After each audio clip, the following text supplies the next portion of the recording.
business function or a friendly lunch with somebody.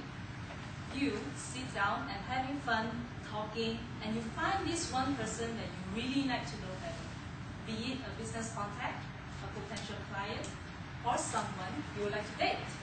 So, you go back and forth, asking questions, telling stories about yourself, trying to make a very good, memorable impression. However, at some point of the conversation, you feel that you are struggling to keep things going. You have asked all the things you can think of. Where are you from? What do you do for a living? And how long have you joined Toastmasters? General questions. In the end, conversation dies off. So you smile at each other, do the social grin, and start commenting on the food, the weather, or even the waiter that just walked past. Truth be told, in the end, whatever you have to talk about may not be memorable at best. One of you will move on to another drink, or the other person will join into the conversation. Now, how many of you can relate to that experience? Good. I believe we all can. When it comes to conversation, there are generally two types of questions that we can ask. First, the closed-end questions. Second, open-ended questions. The closed-end questions prompts people to give very simple, concise, and short answer. For example, it's a lovely evening, don't you think so? The answer you have in mind would be a yes or a no. But these type of questions will not get you anywhere to know this person better. And in conversations, when you ask a lot of these kind of questions in a row, you are actually interrogating the person, such as where do you live? What do you do for a living? What do you drive? It scares people off. In my experience, when I go out on social gatherings, I used to ask a lot of that type of questions because that's what I know as a way to know people better. I need to get some answers from them. However, it didn't get me anywhere. Because conversations are like driving. From time to time, you need to hit the accelerator and brake just to keep you on the smooth journey. But if you ask a lot of closed-end questions in a row, you are actually hitting the brake every now and then. The journey will not be smooth. At worst, it doesn't give the forward momentum to keep your stories going. Now, what you need is open-ended questions.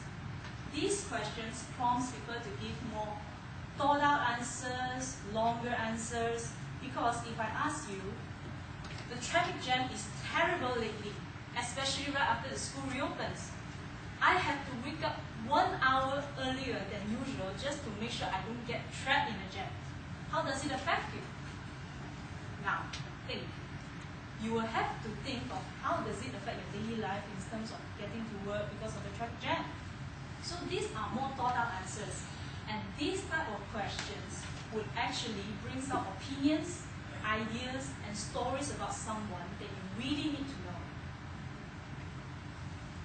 Now let me show you how the conversation could have been instead of asking the person with all the rows of close-end questions. You will go like,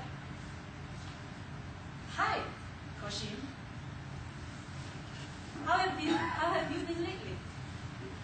Good, that's good. I heard that you are doing some very advanced manual speeches, right? Yeah, how's the title? And what's the stories about? And I will prompt Koshin to give me more stories and ideas. And those are the things I really need to know if I want to know him better. And why I choose to talk to you about this kind, how questions are important in conversation, because it's through my personal experience. During my college days, I was a really shy girl. I didn't get along with anyone in my classmates, and I was the one who always made things awkward. A bunch of people would be enjoying their lunch, talking, laughing, and the moment I stepped in, the awkward silence followed me without failure.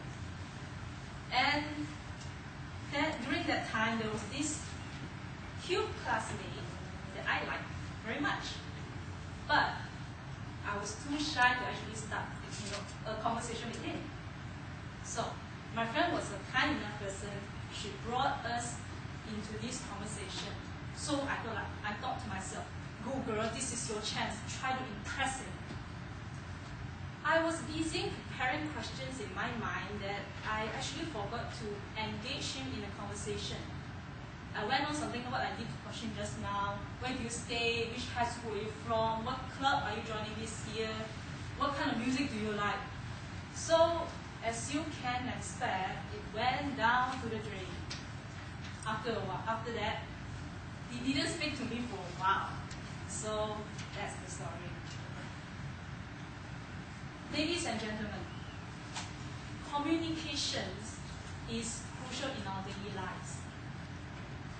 And conversations is one type of it that we have to do every day.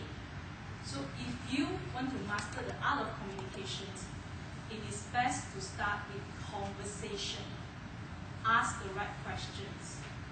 And another funny part is, if you think the conversation is not working and you find you are stuck in the conversation, you cannot move forward, from my experience, you can always bring in funny stories. And by funny, I mean linking some crazy stories such as Britney Spears. I'm serious. Just create any crazy story, but put Britney Spears in that picture and you will kick off the conversation again. From my experience, it works very well. Back to you.